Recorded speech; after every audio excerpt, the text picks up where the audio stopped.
Okay, so I have a question for you. I know how much you Not love again. my questions.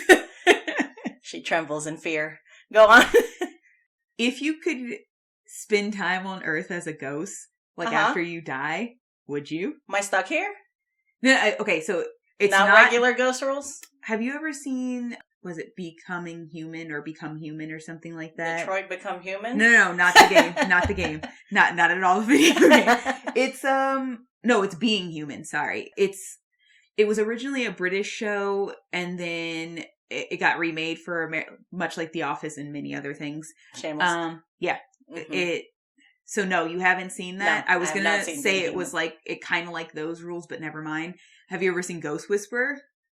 No. God, this is not helpful. A few episodes in passing. I will make this as simple as I can. It is not Harry Potter rules. If you choose to be a ghost, you're not stuck being a ghost forever. Okay. Do I need to have unresolved shit?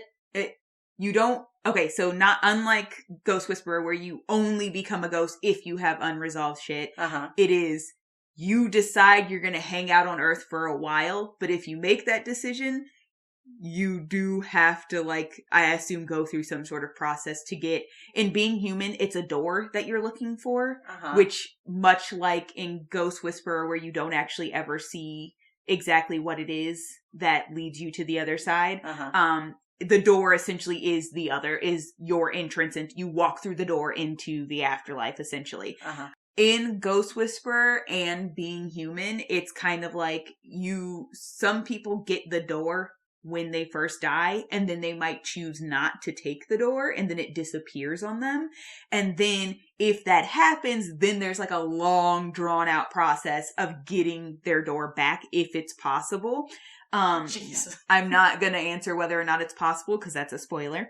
However, in Ghost Whisperer, it is unresolved stuff that usually leads people to hanging around until obviously main character helps them solve their unresolved stuff. And then they see the afterlife and they're like, oh my God, is that it? And she's like, I don't know. I can't see it. I'm alive. And then they go into the afterworld, basically. But there is a way for you to get onto the afterlife. It may or may not be a drawn out process, but it's not set in stone that you have to stay a ghost forever. Then yes, probably. I mean, it's fun here. Plus, there's people I care about that I want to keep watching.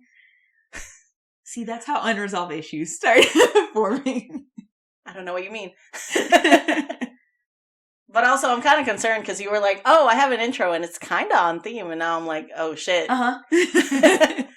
So my butt is clenched. But other than that, I'm not trying to get unresolved issues. But like, if I could just like hang out and watch for a little bit, that sounds like a cool little time. Especially if like the afterlife is like a forever type thing. Because like, as far as me, that's like my current interpretation of it. I do want to shout out The Good Place. Yeah. I thought they did such a good job of like answering a possibility of like, this is what it could be. Yeah. Have you finished it? I didn't finish I watched the entire first season. I love that show. And then I saw like the first episode or two of the second season, and I haven't gotten back into it in a while. It's still sitting in my Netflix list to finish it, but it's good. It's solid. Yeah. No, so especially to like watch your own funeral, man, right? Yeah, like wouldn't you? I'm curious. I want to know how this goes. Yeah, I think I would too, especially like with the knowledge that it's not like a forever. If it was like, if you choose this, you can never undo this choice, like Harry Potter rules, I would absolutely not choose it. Like, yeah, I would be mad about it, but I would not choose it.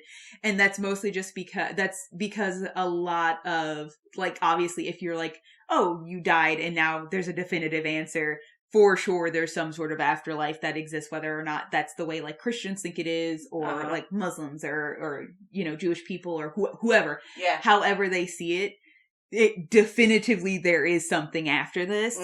I would not, and they were like, if you choose to stay on Earth as a ghost, you're stuck. I'd be like, all right, well then sign me up for the afterlife. I don't understand though, because the Earth is not permanent, and you're saying forever. Like, it's gonna blow up in a like billion years or whatever. Does that mean you just hang around being completely unaffected by it being swallowed by the sun at some point? Like, you're just, and then the sun's gonna blow up too, and then what? And also, there's like this whole mentality about, because you don't have like a clear set answer about how ghosts work. Yeah. So there's this whole set mentality of like, oh, some ghosts are like stuck to a place. When that place blows up or gets torn down, are they no longer stuck? Or are they stuck in that exact specific place? Yeah, what if it gets paved over and it's a strip mall now? Now you're just stuck in a strip mall? A 17th century woman is stuck in a modern day strip mall with no idea how this works. And That's she's just definitely a sitcom. Trying to go upstairs to her bedroom to look in her vanity, and there's nothing but a Sephora up there. So, yeah. The rules are unclear. The rules of ghosting is unclear. Ghosting, however, very clear. Very, very clear. Because, like, if, like, the sun, like, explodes and it's like, all right, well, you guys are all free because the earth doesn't exist, does that mean you get to choose, okay, now I'm ready for afterlife? Or does that mean you get to be like, okay, we're just going to float around the universe forever?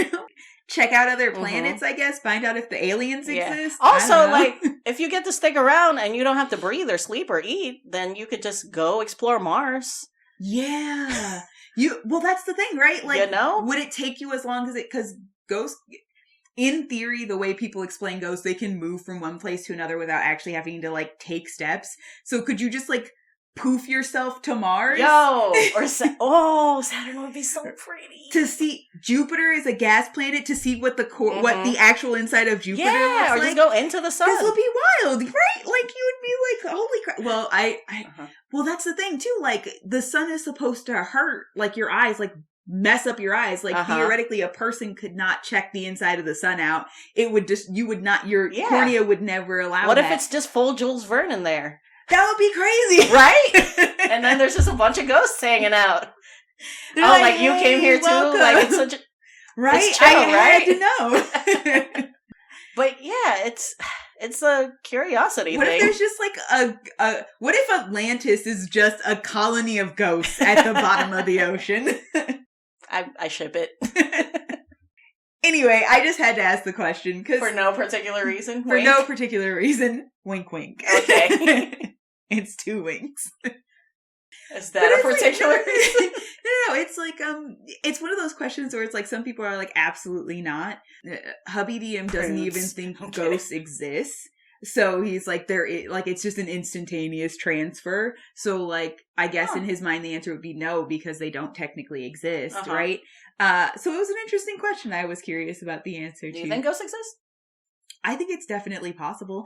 I think we would be absolutely ridiculously presumptuous to say that because our science hasn't been able to fathom the idea of some sort of otherworldly energy after we die, they don't exist. Yeah, I think the stories you hear from a friend or a friend of a friend or whatever are too commonplace for this to not be a thing. And it's like, just because like technology cannot capture it, it seems ridiculous to me to say like, well, then it's not possible. Yeah. Especially if you believe in the idea of like having a soul. Maybe it's a communication that can only happen between souls. Maybe.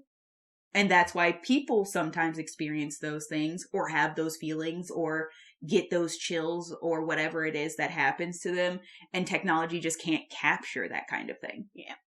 I think they're real. I don't know. I don't think they're like always like trying to hurt you. I think that's crazy. I think they're just floating. Yeah, like, so there's... Maybe this theoretical question is like an actual thing and they're just floating and they're like, oh, look, they're talking about us. Oh my God. You guys.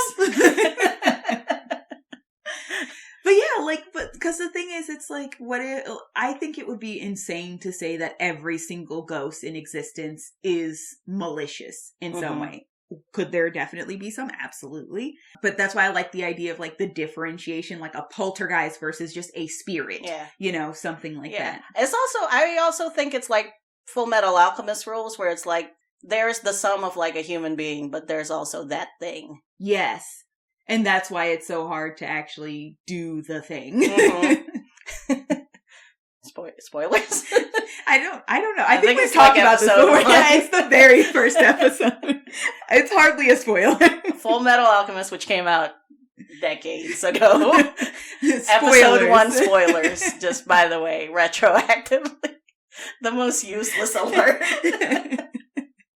Not only is it retroactive, it's old as hell.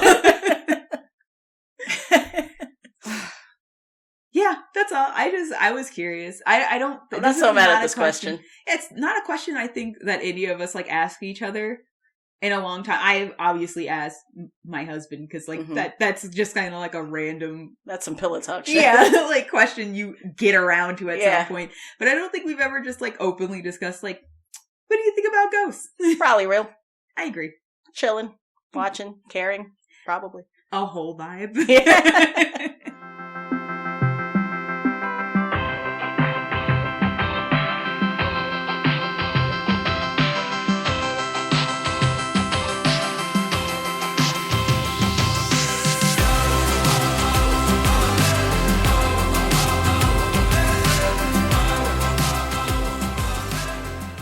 Anyways, let's go to the sun when we die. I'll meet you there.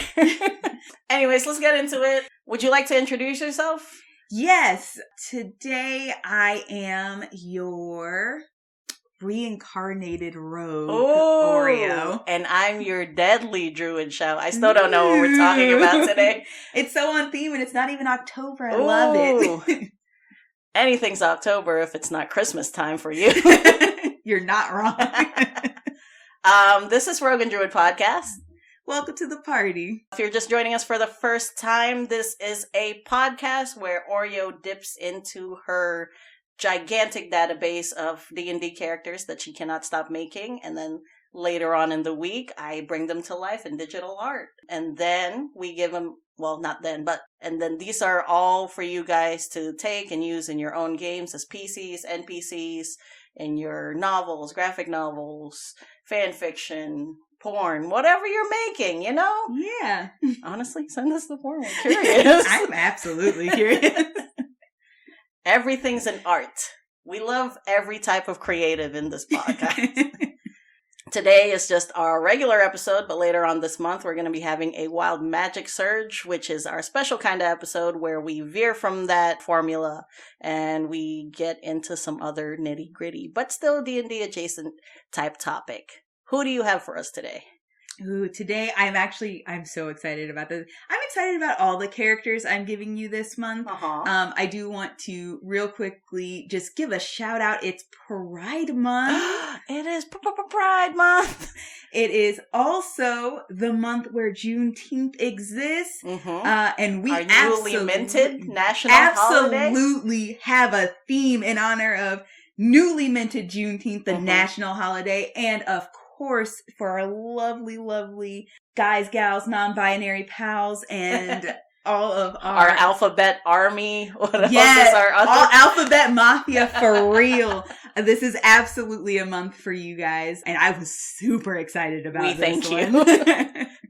We the people. And so today I am giving you Nefertiti Zuri. She sounds hot. I love her so much, man. Yeah. I love her so much. Keep giving me hot people. We're having a good time. You kind of haven't turned it off since, like, Barry. Hot characters are fun. Yes, that's what D&D is ultimately all about. D&D is about fun, and hot characters are fun, so let's do this. So, Nefertiti is a half-elf, specifically half-drow. Ooh. She is a College of Spirits bard. Ooh. I told you I had a theme. What is it? Spirits? College of Spirits. I've never even heard of this. It came, so they did the UA for it around Halloween, of course. Oh, okay. And then it became a part of official material. I don't remember if it came in a book or it just got added as official material. Oh. But yeah, so College of Spirits is really, really interesting. Basically, you're communing with the dead and they're giving you specific special things. Really? And you can actually use your bardic inspiration to make this communion with the dead and get specific like bonuses and things like that. So you'll reach into the afterlife or reach yourself out into the afterlife and a spirit will tell you like a hero's tale or a tale of friendship or something like that. And all of those types of stories that you catch will then correlate to a specific ability. Like friendship means like you help heal or shield somebody else. And like hero means you're like bolstering yourself for somebody else or something like that. So they're really, really cool. Oh, I fell in love with this. It just sounds like a really cool support class too. It is. Oh man, I fell in love with this so quick. It is like, it's so fascinating. And of course, the second I read it, I was like, so I'm going to make a character. Easy. As I do. For her specifically, I mean, there are some things that are going to be the exact same as a bard. Obviously, you want your charisma high. Abs. I made her high whiz as well. Then I also gave her a pretty high dex, too. Okay. Those are like your common, very usual bard high stats. I obviously her strength is dumped. It's a bard and it's so weak. Surprise. And then her, I think it's strength is the absolute lowest. Con and it doesn't really matter. Yeah, put them wherever you want. But those three specific things are going to be obviously you know why charisma is important if you know how a bard plays. But whiz and dex are going to be super, super helpful as well because for the weapon, and the weapon really does not matter that much, but if she ever had to use a weapon, I gave her a crossbow. So if you want to play with that weapon as well, I would definitely make sure her dex is high. If you don't, I think most of Bard's weapons are still dex based. So if you have to use a weapon as a Bard, you still kind of want your dex up there. For sure. Just so you guys know. So, but for her, the two biggest things are going to be her spells. Like I made a spell heavy Bard for once. Which is not how I usually play characters. Spells make me nervous. Come on over to the dark side, Oreo. But I had a very specific aesthetic for this character, and I could not let it go. So love to hear. And then I actually made her, because usually bards' spellcasting focus is their instrument. I did give her, because bards get a lot of instruments, I gave her like a lute, a lyre, and I don't know, a flute, I think, something like that. But her spellcasting is actually focused through a deck of tarot cards. Ooh. Yeah. Love. Yeah, I know, right? I think you've told me about her in the past. Yeah, I'm sure. I was wondering when she was going to come. Yeah, I'm sure I've gushed about her. I love this character. For her background, I picked Haunted One. Oh, I forgot that was a thing. Go on. And if anybody, because this is one that I think a lot of people kind of either forget, like you said, or don't ever touch. But essentially the background for Haunted One is somebody has some sort of unimaginable thing that's haunting them. It could be like a physical thing that's chasing you. It could be like a mental like trauma or something like that. Something is kind of holding you back. There's like a strange magic-y darkness that's surrounding you. And it's something that you're dealing with however you decide to present that as a character. If it's like a physical thing, maybe you're like running from something horrible. Do you know what book this is from? It's definitely not in the PHB. I don't actually know what book it's from. No problem. Just curious. Yeah. We'll have to look it up in a little bit. Yeah. If I don't remember by the end of this, we'll look it up and I'll let you know. I don't remember where I left off. Curse of Strahd, by the way. Oh! I looked it up. It's Curse of Strahd. That makes sense. We still gotta play that. I've heard so many good things. I have too. Your husband keeps promising / threatening it. Yeah. And I'm just like, I'm ready. Let's do it. Hurt me, DM. But anyways, Haunted One. Background. And I am going to jump in because I think this is the character who probably, other than so far Louisa, who I've given you, their background is very, very integral into their backstory as well. So I'm going to give you those physical details and then I'm going to jump into this backstory because yummy, yummy, yummy. I'm super excited about it. Okay, so control yourself. I know. I just listen. She's gushing, you guys. Full gush. I know there are characters where you're like, oh, you made this character. This is a good character. You find it fun. You wouldn't be heartbroken if you never played it. And then you see me talk about other characters, and you're like, oh, this character is high in this roster, huh? This is one of those characters. You'll play this before you die, probably. Oh, I have to. Or else you'll stay here. Or, in the sun in the afterlife, we're playing D&D, we'll meet you. guys. Oh my God, what it? Honestly, an eternity of D&D, I wouldn't be mad.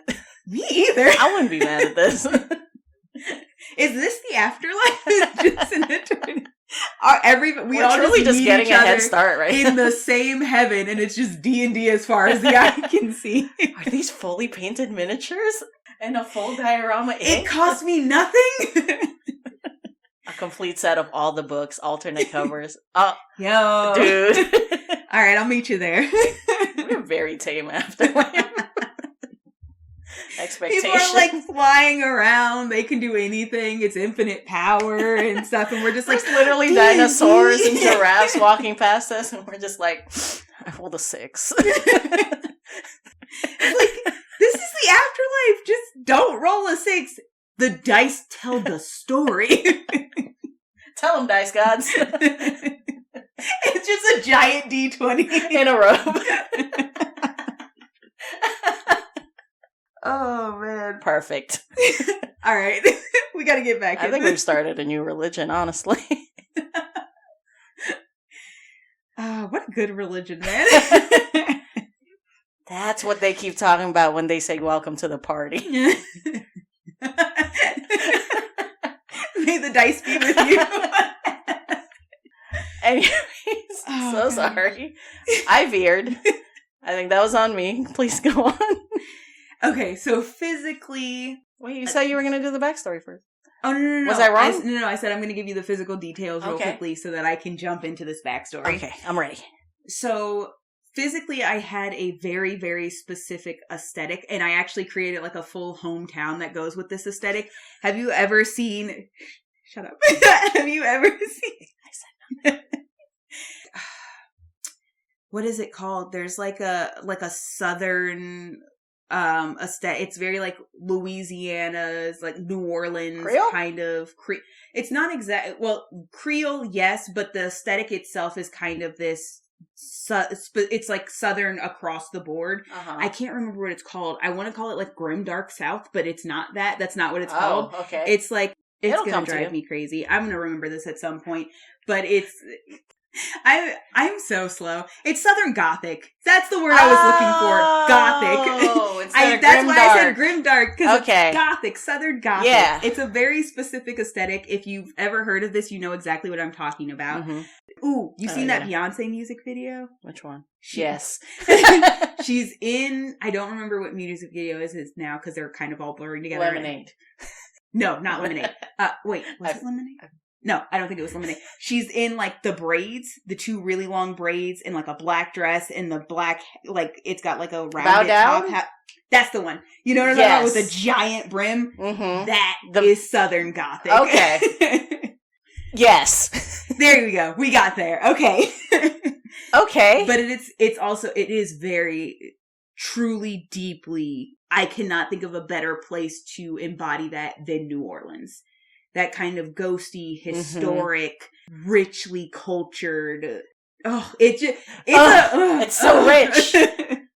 It's so good. Mm-hmm. And that's literally what New Orleans is what I based her home off of. It's like near swamp area, the willow trees hanging over roads and kind of blocking the sun and stuff like that. And basically that was all because of what the town was built on the foundation of, because she's half Drow, because the town is basically a town of escaped Drow and human and half Drow who all came together and are all worshipping Elistray, who is the only good goddess in the entire Drow pantheon. Right. And so they all needed to find a place where there was not a lot of sun or a lot of coverage from the sun, because obviously Drow have a huge issue with light and being able to see in the light. So they basically built a home in a place that would work best for everybody. Mm-hmm. And so it basically became like the New Orleans of whatever world that you put it in. That's so fun. So it's got a lot of like beignets. Huh? Beignets. Yes, absolutely. Good food, wonderful accents, wonderful culture. Music. It does the music. Oh, the jazz. Hell yeah, man. So physically, I made her very much an embodiment of that. So I have her in like she's got dark skin, obviously, because she's half Drow.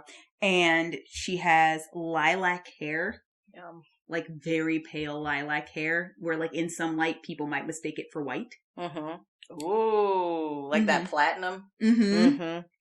And then I absolutely gave her, when I made this mini, I absolutely gave her the wide brim hat as well. I put her in like Mary Jane's, the black with the T-strap, and the T-strap is like white, so they look kind of like, they're Mary Janes that look kind of like heeled Oxfords, essentially. You know what I'm talking about? You have everything about her figured out. The aesthetic hit me so hard, I immediately pictured this character perfectly. You remember how, like, the last time we were talking about a character, I was like, I love giving you the ability to just go wild and make whatever choice. No, this is very specific. I also like the details, because then I'm just like, okay, I know what to look up and add. You know those Wednesday Adam dresses? You know what I mean? With, like, the white collar and the button and the long... all of that. Just that. And, man, and then I gave her... I gave her purple eyes as well. I feel like we're one step away from horror. So her backstory is a little bit scary, but it's not like full horror. Like it's kind of like a thriller, I guess. Is what you would it might call be because I just looked up Southern Gothic, and I was like, oh, this is like adjacent to some scary movies. Yeah. I mean, some scary movies absolutely lean into that Southern Gothic to help along with that. So Southern Gothic can be something like beautiful. The Notebook. Yeah. Yeah, that was a horror movie if ever you've seen one. Just tell them what you want. Oh my god. Oh, I love losing audience members in this podcast. But I unabashedly, I'm putting my foot down. The Notebook is not a good movie, you guys. I'm not going to explain right now because I'm going to let Oreo go off on this very detailed character that you love so much. But just know, this is my stance. Yep. Oh my god, yeah, no, we can't get into it. We can't get into it. I'm leaving this. I'm walking away from it. Okay, and then, I forgot to say specifically because I gave you a hair color, but I gave her like a blunt bang.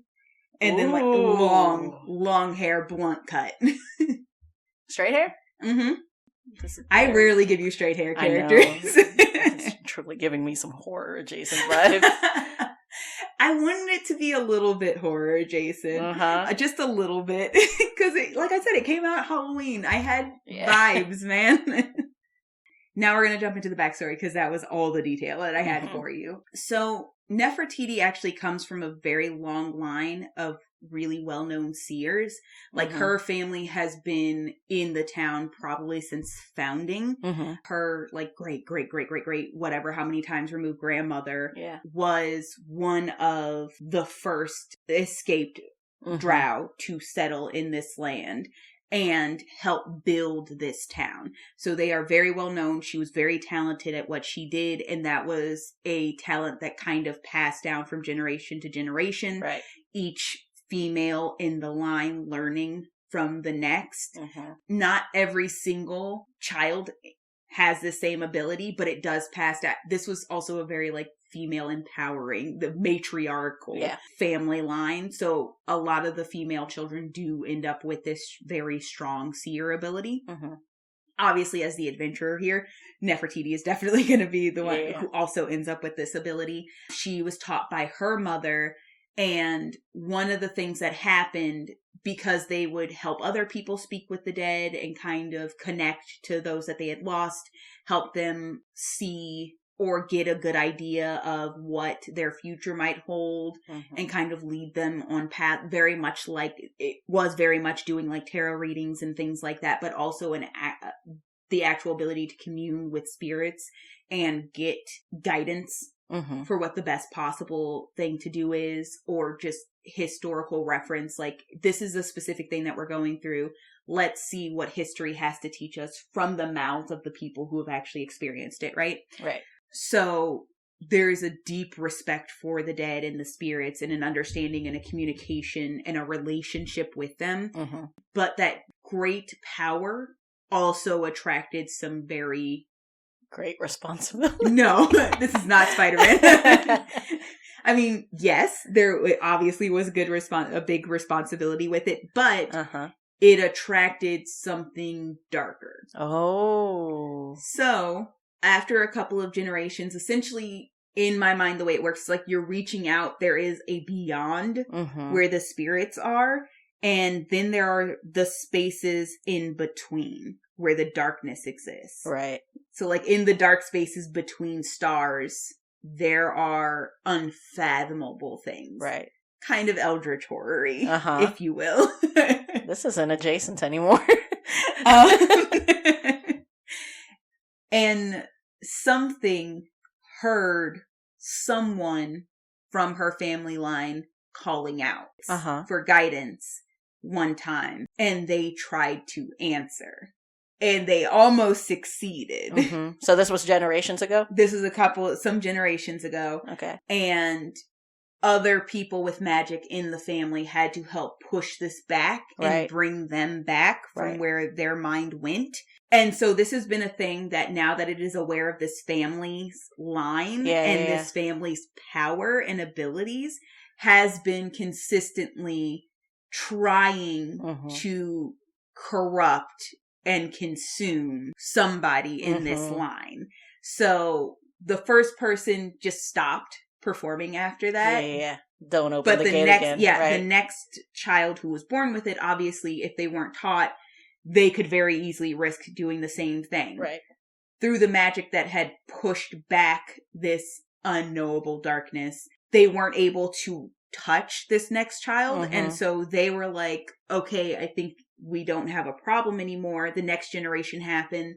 Teaching happened again. Towards the end of their generation, it touched base again. Yeah. And then once again, everybody came together and pushed it back. And so this has been a constant struggle of the family for generations now. Every other or 2 generations or so, depending on how well they've been able to close that door and secure their connection specifically to the actual spirits they're trying to reach. They've been able to keep a generation or 2 safe from ever even having this issue. And then if it pops up again, they push it back again. And by the time Nefertiti comes into her own and is learning these powers, she learns about it. And her mother essentially says, like, we don't think there's a way to fully ever defeat this thing. We just either have to be careful or we have to stop. And I was fine. Your grandmother was fine. Her mother was the last person to fight. Yeah. That had to have help fighting this thing back. You are at risk. And I don't want to tell you, because the gift you've been given is a great gift. It's one we honor. It's one we respect. It's one the town respects and honors. Yeah. Like, this is obviously something very important to us. This is your legacy, but you need to understand that it might not be safe for you to follow this legacy. You might have to not. And because this is all she's ever known and grown up around, she's like, no, this is what I love doing. This is something I respect deeply. This is a connection I have with these spirits. These spirits are my friend. I'm not going to close the door on them and that entire part of myself for the fear of. And so she basically tells her mother, like, I am going to leave because the way this has been working has not been working. Right. I am going to see if I can find somebody who knows anything about this darkness or has ever faced anything like it who can help me close the door for good. Just curing the symptoms, not the disease. Yeah, like we're just we're putting a Band-Aid on a dam. And the dam is breaking. And that's going to be really interesting to play if you're willing to do it, because one of the things that I always envisioned, and I would have talked to whoever ended up being my DM for this character about, is I would love to hurt. Yes, but I would love for her to have checks every so often. Ooh. To like, because at this point, because of the backstory, essentially at this point, this is what she's being haunted by. This is what is physically and mentally haunting her at this point.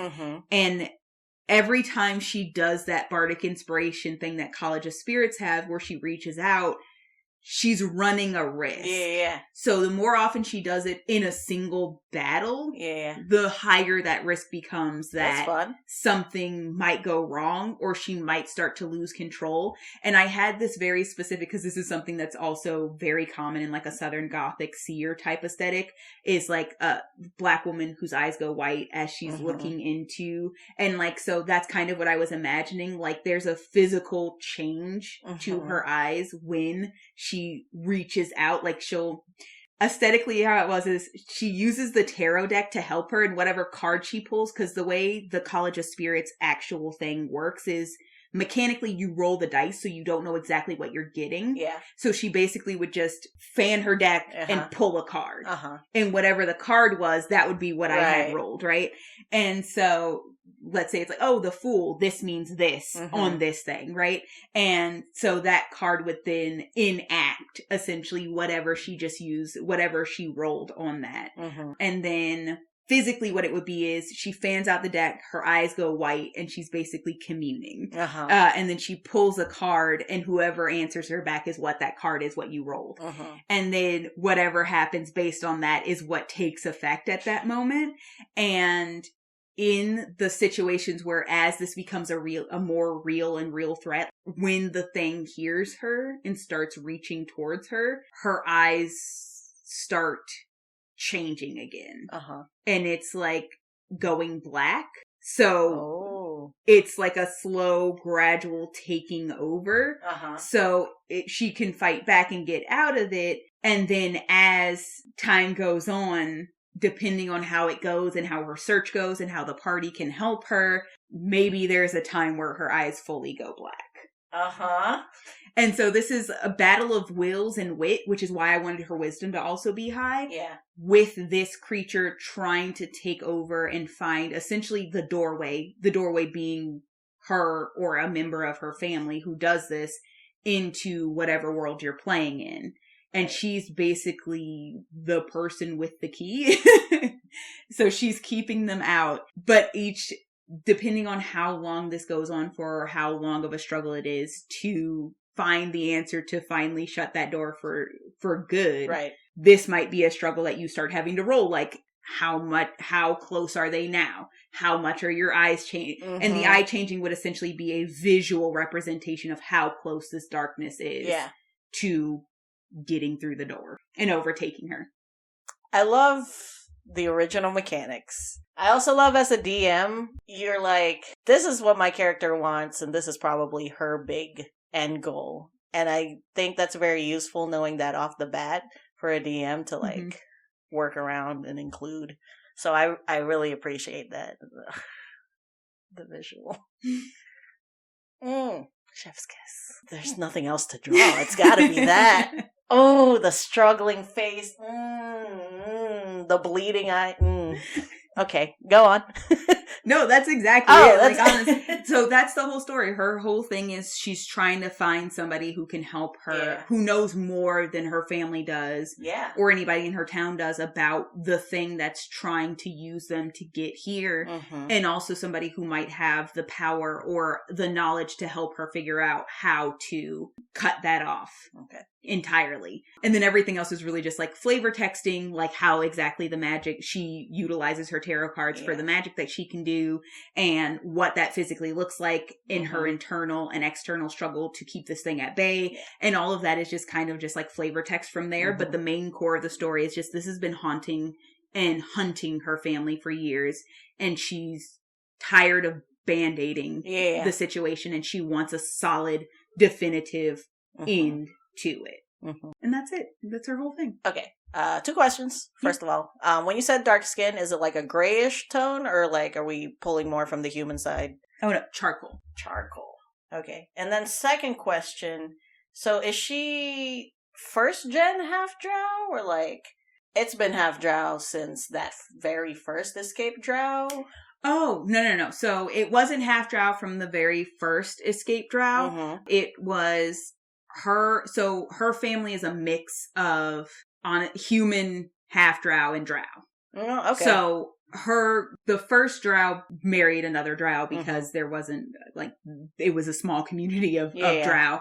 And then other half elves came in and humans came in, and as time went on, and they essentially ended up in almost a situation where they were kind of a beacon, like a place that other people had heard of, that they distinctly were looking for.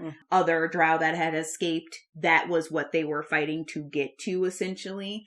And then humans or half elves or other people who were like, we've heard about what this community is and we want a part of that. So however many children, because obviously the original first elf generation, they would not have had very many, because elves just don't in general have a lot of children. Each of their children would have married whoever they ended up marrying. Probably, considering how long elves live, at that point there would at least be some half elves and maybe a couple of humans. So maybe a full drow and a half elf married, maybe a drow and a human married, and that started some half. So she's not first gen. It's not unusual. Her mother was half drow, and she married a drow man.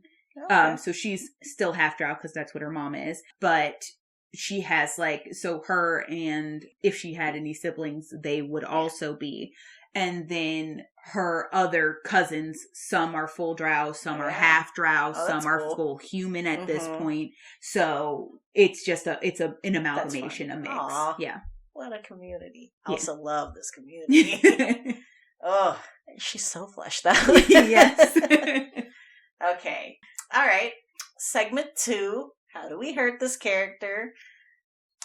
obviously there's the easy answer. But I like how much liberties your DM can take with this thing because it's so unknown. Yeah. Yeah, I know. I basically just had its specific goal is getting into whatever world you're in, because unknowable horror things. But you could very easily have her fail, have her not succeed. And that's going to be an interesting story. Maybe she doesn't fully get rid of it. Maybe part of the problem becomes she's not fully in control of herself at certain points. Right.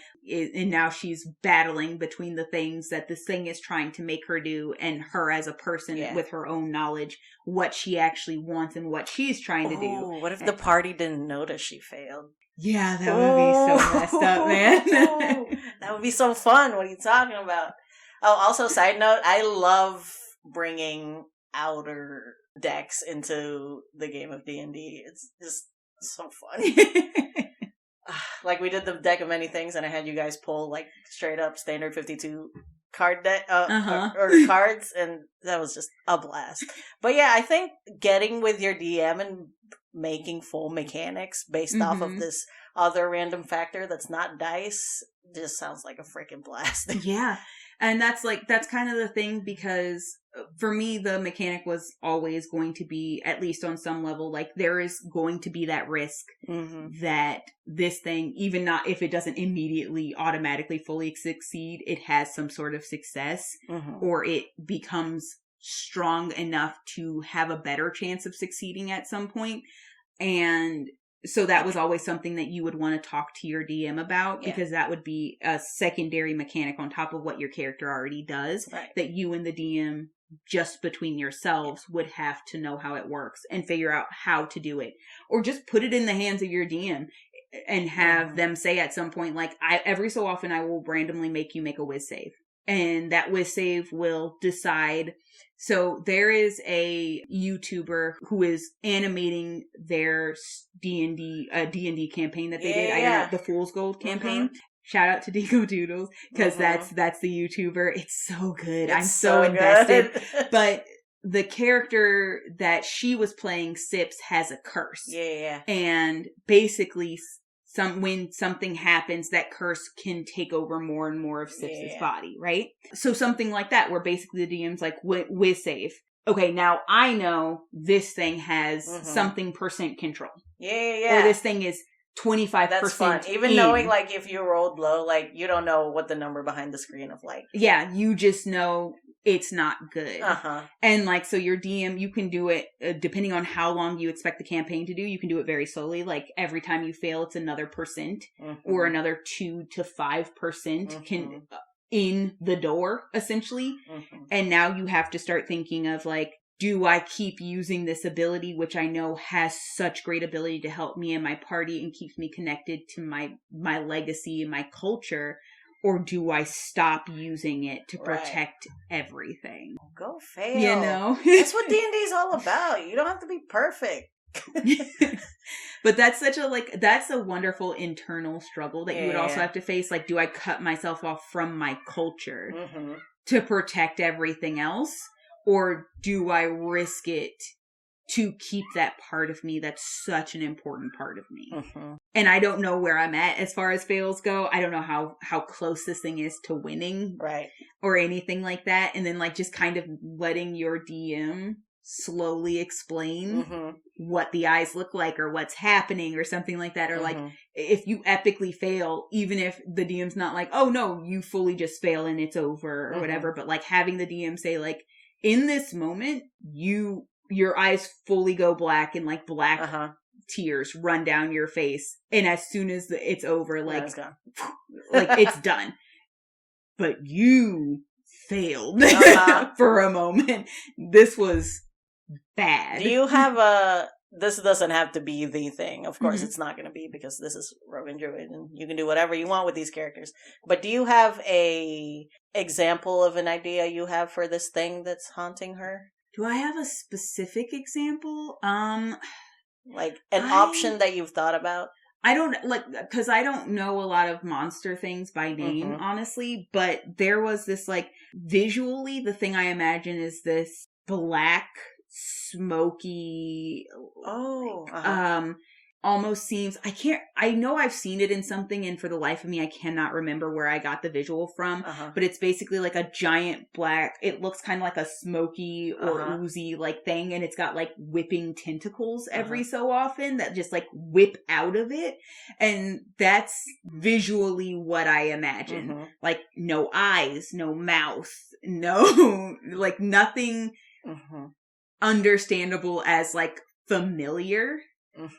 Just this dark, and I will say this also comes very much from since childhood I have had a fear of the dark, and it comes a lot from like the fear of the unknown. Right. My eyes work really, really bad in darkness. Like I can't drive at night. That's how bad my eyes are in darkness. So when it's dark, it's a lot of people don't realize how hard it is for me to see. Yeah. And everything becomes, even if I know a room, everything becomes a lot harder to discern. Right. So like things that I know used to be familiar are no longer familiar to me. And especially because of the way my brain works, like things will warp and change in my mind. And so this sort of warping, lashing, if you look into it, it's just darkness. An absolute absence of light. That is terrifying to me. Have you seen that super matte black paint that like absorbs like 97%? It's fascinating, but if I look at it too long, I get anxiety. Valid.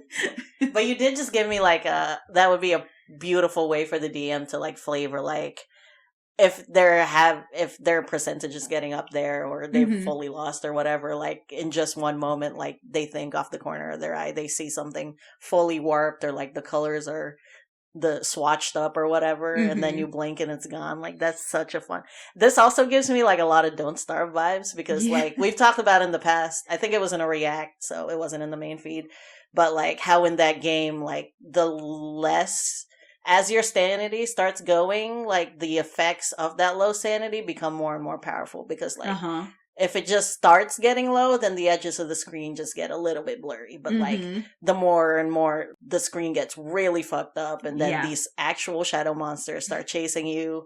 So it's giving me big Don't Starve vibes. Yeah, it's kind of like that. Like I imagine this thing being so dark that it literally looks like it just devours light. Like if it gets too close to it, like if it lashed out at a star, it would eat the light the star creates until it's just blackness as well. Like, and so in my mind, it's kind of this sort of horrific devourer, and whether you make that like metaphorical devouring of the light, like taking all hope or whatever it is away from everything everywhere, or you make that literal devouring sun Twitch style, like, yes, the opposite of dark isn't light, it's love. Classic. I've never watched the movie, but shout out to Tia and Tamara for bringing that to life, because my childhood. Oh, man. Yeah. But what was my last freaking note? I had one. Now it's gone because I got distracted by the Maori twins. Fuck. Sorry. Do you have anything to add? Not really. I think for me, the only, like, the most important thing about this was keeping that specific aesthetic. Mm-hmm. Like, there are a lot of things you can change. Like we always talk about, like, this does not have to stay a female character. Yeah. For me, that was important. Mm-hmm. Building this strong matriarchal family. Yeah. A powerful, once again, it's the charmed, it's the twitches, mm-hmm. it's like all that good stuff. It's that strong female witch aesthetic. But there are male witches and charmed. There absolutely are, yeah. Go off. So if you want to absolutely do that, I mean, it doesn't even have to be that. You could be the first son with this ability, and that would be an entirely new experience. That would be really interesting too. And once again, it doesn't have to be male or female. Obviously, non-binary characters always welcome as well. Whatever you want to make this character. For me, the more important thing would be not stripping that culture, because that was a very, very important part of it for me to explore and to give life to and honor and celebrate and all that kind of stuff. So, and the other reason why this character was very important for me to give this month is because I think I told you I played her in a one shot once. Oh, that was one of the things that I forgot to tell you. We played it in a one shot. The character got leveled up to level 4. And the big thing that I really wanted to say was I gave her spell sniper because I said she was going to be a very, warcaster, because she was going to be a very spell heavy bard. And shout out to warcaster if you ever have. And because of the things that College of Spirits can do, and a lot of them do have concentration as well, warcaster would be super good. Such a difference. Super important and good for this specific character build. Especially because she doesn't have a huge con. Giving warcaster would be so important to make sure your spells hit and stick the way you want them to. So I did want to toss that out there for you guys, but the only other thing is, actually I don't remember after I remembered the warcaster thing. What's happening? What was I saying? Right before I said, oh, that's right, I wanted to tell you I got Warcaster. I played the character in a one-shot, and I didn't know, the backstory was so important to me that everything else after that just kind of was like, whatever it is, it is. I ended up playing a very flirty bisexual bard. Oops. And I wasn't intending to originally. She just had that syrupy. It was. I specifically picked that Blanche Devereaux from Golden Girls, Southern Belle, syrupy Southern accent that was it hit. And as a character, because that was the accent that came out, immediately what followed was just winks and little you can't see what I'm doing physically, but I hope you She's can being feel flirty. it. She's looking flirty, you guys. I do want to specify that this character specifically was not the type of horny bard. She was innocently, cutely flirtatious. Yeah. And I want to specify that because that is a big thing that we always talk about. Your barbarians don't always have to be angry. Your bards don't always have to be horny. These are all things that that are not necessary. And also, I also want that to be very clear because bisexual people constantly get that oh, you're just greedy. We're not just a phase. Yeah, it's just a phase. You're not making up your mind. You're just being greedy. They just want to bone everything. They're cheaters. While true. All of this kind of stuff. And so I don't want people to feel oh, I made a bisexual character, and so on top of that, I made a character who was trying to fuck everything. That's not at all what it was. It was my personality is flirty, but please don't read into this. This is just who I am as a person. This makes me think of, I think how they handled Black Widow in the MCU. Yeah. I think she's very flirty with Captain America. But it's but always been known that nothing. they're just so solid friends though. And I think that's exactly, like, I don't think she would even flirt with everybody. I think she flirts with her party because it's her party. Yeah. These are her friends. These are her family away from family. Like, she probably flirts with some people in her town because, like, that's just how she teases people. But, like, she's not like, oh, I have to fuck the dragon. Like, it's a dragon. Like, polymorphed or no? What's our relationship like? Have we talked before, or are we about to fight this dragon? Because that seems like the wrong time to fuck. Oh, man. I keep losing my train of thought today. I feel so bad. But all in all, I just love your very fleshed out aesthetic for this. I'm very excited to draw this. I can't wait for you to see the actual aesthetic. I have, there are like 3 top aesthetics in my thing that it's just like, this was so good. Perfect. This was it. This was the thing. Let's freaking go. But yeah, like you touched on earlier, like, we haven't said it in, I want to say months, but like, to reiterate, take these characters, but like, you can veer from what we're giving you. It could be for sure, any other gender. It doesn't have to be a bisexual or like, but like, the soul of this character is this culture and this lineage and this power and that hometown. Yeah. Yeah. You can take everything but the Southern Gothic from this Please girl. Don't. Yeah, that is, if I ask because then for nothing else be to stay, the Southern Gothic is what has to stay. Like, if there's parts of the backstory you don't like, honestly, I think it would be very interesting to play this character as a male and have that be a male drow starting what is the opposite of what he's known his entire life, which is that very horrifically, like, powerful matriarchal, so and turning a patriarchal family, which is not the normal. And it would be very fun to play, like, that dynamic of, like, obviously us as females are very used to, like, being in a patriarchal society. So playing a male character who has only ever known a Dude, this current campaign I'm DMing right now, your character escaped from drow enslavement, and Zav's character is also an escaped actual drow. And it's just, I honestly have such a hard time knowing how to play out the society because it's so foreign to me. So, little confessions time there. Working on it, but it's so hard. Every time Zav's character tries to contact his ex, who's a full house matron. Yeah, I'm not gonna lie, that stresses me out all the time. It's just like, I don't know how to embody this, but I'm trying my best. But yeah, it's hard because it's so ass backwards. Yeah. From, life. Yeah, but like, I think it would be so interesting to watch that play out as like I'm realizing now that, like, nobody's batting an eye at this, but for my family and my culture, this was such a big deal. Yeah. Like, my family line was a patriarchy, and that was, like, empowering for us. And, like, I just want, like, one female in the group to be like, what the fuck? How That's is different? Okay. Like, I'm so sorry. I understand, and I'm trying so hard to remember the drow thing, but, like, this is blowing my mind a little bit. I mean, good for you, I guess.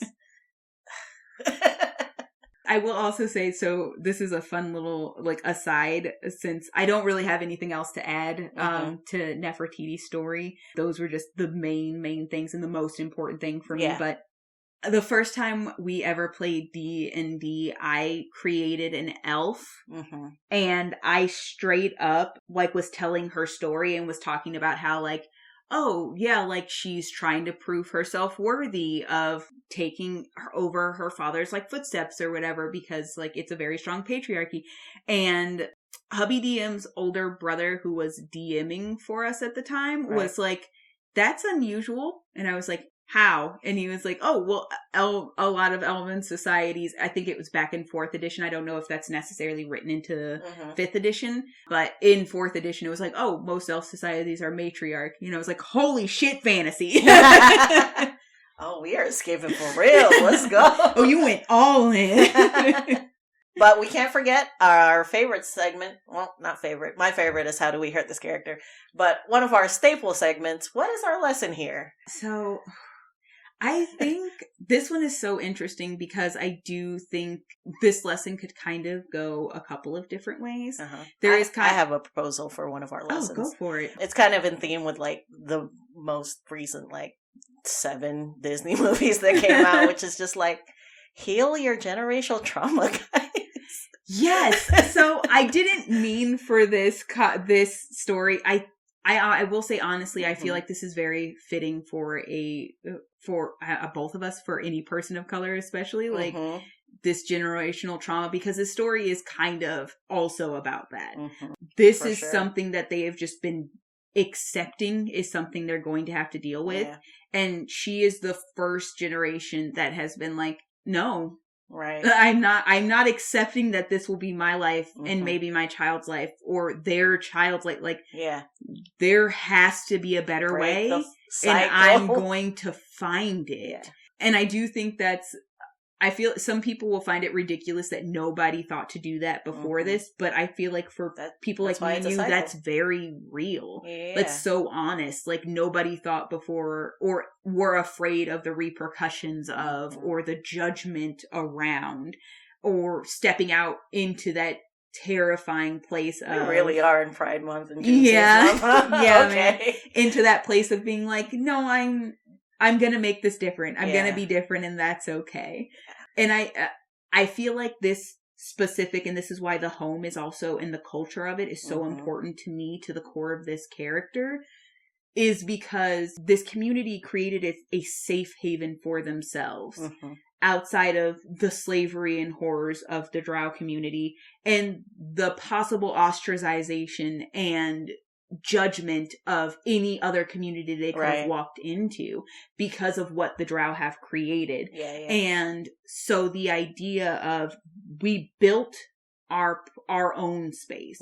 We made our own space. So imagine how terrifying it would be to be the person who's like, I'm going to leave the safety of this space where I know there's no judgment and there's no hatred and there's no cruelty for me who I am, and go out into the wider world where I might face all of that and find the answer that we weren't able to find within our own space.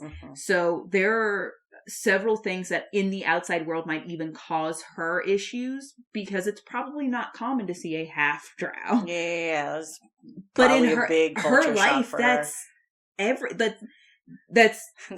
down the every couple of neighbors is a half Drow. Every couple of neighbors is a full Drow. They're human neighbor. It is the place. I mean, honestly, it's probably a place you'll find tiefling flocking to, depending on what type of world you live in. Yeah. Because I enjoy playing tieflings, and somebody mentioned before, you don't see Black people playing Drow and tiefling because we don't want to be ostracized in fantasy the way we're ostracized in real life. But we're lucky enough that we play. Being a tiefling is not usually a big deal. It's not a thing that really touches tiefling, demon child, whatever. That doesn't happen in our games. So it's something I do get to enjoy playing. Yeah. Whereas I imagine in other games, and if you're playing very true to the official material, that is something that you would face a lot more. But if you're playing in a world like that, this is probably a place that tiefling would also flock to, because this would feel like the type of place where people aren't going to place that judgment on them, considering who the rest of the community is. They're all used to that kind of judgment and that assumption about who you are as a person, and they are openly aware to not do that to people, because this Drow and this Drow, completely different personalities, completely different people. And so this would be a community kind of for the outcasts, essentially. Yeah. So walking out into the world where it's not like that would absolutely be culture shock, terrifying, honestly. And then probably part of the reason why no other generation has done so. Yeah. We will give ourselves time to figure this out on our own. I don't want to go out into that world. Yeah. Also, another big kudos of this, of just how fleshed out this whole thing is, because I love when a player comes to me helping me with world building. This thing exists, and this is why, and this is the history of it, because it's just one more thing I don't have to figure out. Yeah. But also, I love these non-traditional sort of towns because it's like, you know, like you said, it's traditional that like Drow and Tieflings are ostracized and like different races live separately unless you're like in a big city. And then it's just in the big city where people commingle. But like, no, this is like a commingling small little settlement. Yeah. So that's so fun. But have you seen Turning Red? No, not yet. Okay. I know. This is my daily reminder to watch Turning Red. I literally told hubby DM today before we got together to start recording. Okay. We're going through What If. We're 4 episodes in. And as we were getting out of Disney Plus, I was like, we should watch Turning Red soon. Yeah. But truly, it's been like so many Disney movies lately, like Coco, Luca, Encanto, just general generation trauma, cycle breaking abound, and it's beautiful.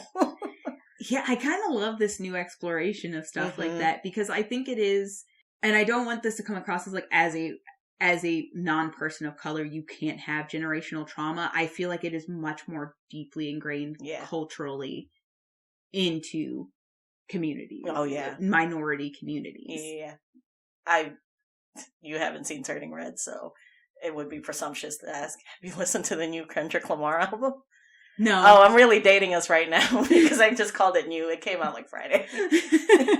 But there's 2 songs towards the end. May I spoilers a little bit? Go for it. There's one song where he talks about a trans family member and he's very blunt about it. And there's this line, something akin to, once I like let go of God and like accepted my family, that's when we started healing. And I super butchered it just now, but it was beautiful and it's perfect, and go listen to it. And then there's another one where he calls out the culture of silence about sexual abuse in Black families. Yeah. And I was just like, yes, King Kendrick, yes. Heal your community. Yeah, no, I think when we were talking about, we touched a little bit on this when we were doing our being POC in Geek Space, and we had the conversation where it's like there are things that are very detrimental to our communities that are perpetuated within our communities. And so I do think we got some ugly sides. Yeah, absolutely. I know both of our cultures have deep colorism, which is really unfortunate, and a lot that obviously comes from way back when. Yeah. But like the fact that we continue to perpetuate it is an us problem at that point. That is us perpetuating that harmful thing that was put upon us, right? And we should be doing better than that. Frustrating. Yeah. And then I think I mentioned, and I know we've talked about this together, like being a part of the LGBTQ is also something that both of our communities, I think, are making a lot of strides towards taking in better and dealing with better, but still have ways to go. Yeah, for sure. And so I loved making a character like this, which was celebrating the culture, but also acknowledging things like, why did we not do better before? Yeah. And it's okay to be the person who takes that step forward and says, something needs to change. And it's going to be hard. And I'm terrified of making the change, but I know it needs to change now, because if I don't change it, I don't know that the next, I don't know that the next generation will. It's going to be a deep month. I feel like it's looking like it. I don't know. So this character, and I think probably the one I will be doing literally the Tuesday after Juneteenth, are probably going to be a lot deeper than I'm sandwiching again. But I don't know, man. However, last time you gave me a sandwich, it was like full, like, what's that really spicy? It was just like a horseradish. No meat, no cheese. It was just horseradish and bread, man. It was no mayo. It was dry. Between rye bread or no, but I listen. I will tell you, I was so selective about this month, because this month on 2 different levels means a lot to me. So I was very selective about this month. So I can promise you, the middle of this sandwich is not horseradish. Okay. I will say it's not gonna be like I'm trying to think of the character, like a chef or like it's not gonna be that silly goofy, but it is not gonna be horseradish. Okay. Sure. I'll believe it when I see it. But yeah, just that's the thing I love about this podcast. It's just like we're talking D&D, but like there's some real shit out there, you guys. Yeah. I love her. And also did you have an actual like a different idea of what our lesson here is? No, I think your lesson is the best one. Like taking steps to change something that has been so deeply ingrained in you or in your community or in your family for generations is going to be terrifying. But you also have to realize that if it's something you suffered through, it's worth it to change. Absolutely. So that your children or your children's children aren't still suffering through the same thing. Keep band-aiding it. Just open the dam. Yeah, it's not, I mean, it's never going to be pretty. It's going to be a whole adventure. You're going to go out into the world and it's going to hurt, but it should be worth it. You tried your best and it will be worth it. Yeah. You can do it. I believe in you. Yeah, with that being said, that's pretty much all the things that I needed to say about this character. Do you have any recommendations? I guess Turning Red and that new Kendrick Lamar album. They're good. Oh, there's this other song that a lot of people online were like commenting. I was like kind of uncomfortable, but like only because basically it's a rap, but it's also played really well as like just an argument between a couple. Oh. And a lot of the comments were like, I'm uncomfortable because this feels like there's an argument happening in the next room. Because it's so believable and well, but like I loved it from the minute that I heard it. It was so well executed and oh man, I'm excited about spicy. This album. I'm gonna have to listen. Yeah, for sure. At least those 3 songs for sure. Yeah. But yeah, go watch Turning Red. Go watch Coco and Luca and Encanto and go heal. Yeah. Or at least heal by proxy. And maybe that'll motivate you to take some steps. Oh, yeah, for sure. Yeah, absolutely. It's hard. So what I'm going to recommend is self-healing. Yeah. I'm going to recommend self-healing. I'm going to recommend whatever that looks like for you, whether that be a hard conversation with your family, whether that be seeking therapy outside of, whether that be spending time with friends or going out and pampering yourself for a little bit and just getting out of your own mind. I highly recommend whatever that is going to help you heal a little bit. You do that for yourself. Go watch a movie. But with that, we'll leave you there to contemplate with everything. Got real heavy at the end there. I'm not gonna lie, I enjoy like these it's good heavy. More serious, solid talks that we have at the end of some of these characters. I'm not scared. This is our platform. We mean this. Yeah. For sure. But anyways, with all that, hopefully this helps you. If it does, or if it doesn't, or if you have any sort of thoughts, leave us a comment. Give us a like. Do us a rating. Head over to our Instagram and TikTok, same handle, @RoganDruid. Also, check out our YouTube later this week. Like I said, we're going to bring her into life through digital art. We're going to do a little speed draw, so check it out over there. Oreo's going to do a live reaction where I have to constantly remind her to talk. Yeah. Because she will just watch. So if you want to hear any of that, head on over. If you're not already listening to this, the YouTube, in which case, hello. Ring that bell, as they say. As the YouTubers say. I truly hate that phrase. I'm so sorry. Don't ring the bell. Do it if you want to, but no pressure. What else goes on? Is that everything? Those are our things. You did really good. Heck Look at you. We stumble so much that I really just wanted a good one. With that in mind. Oh, what was the thing I was hating on earlier today? I didn't say it out loud, but I was like, oh, I'm going to shit on this thing instead of paladins at the end. Fuck. It was in this episode just now. Oh, look, if you didn't say it to me, then I don't know. Yeah, I know. But it was literally in this episode. I'm so mad. That's okay. I'll just shit on paladins, I guess.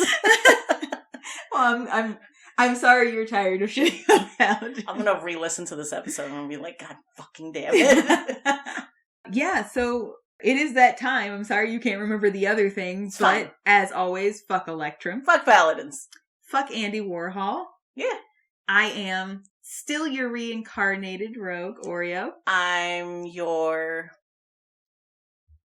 Nope. Still your deadly druid chef. I got nothing this time. Bye, party. Bye, party. You can do it.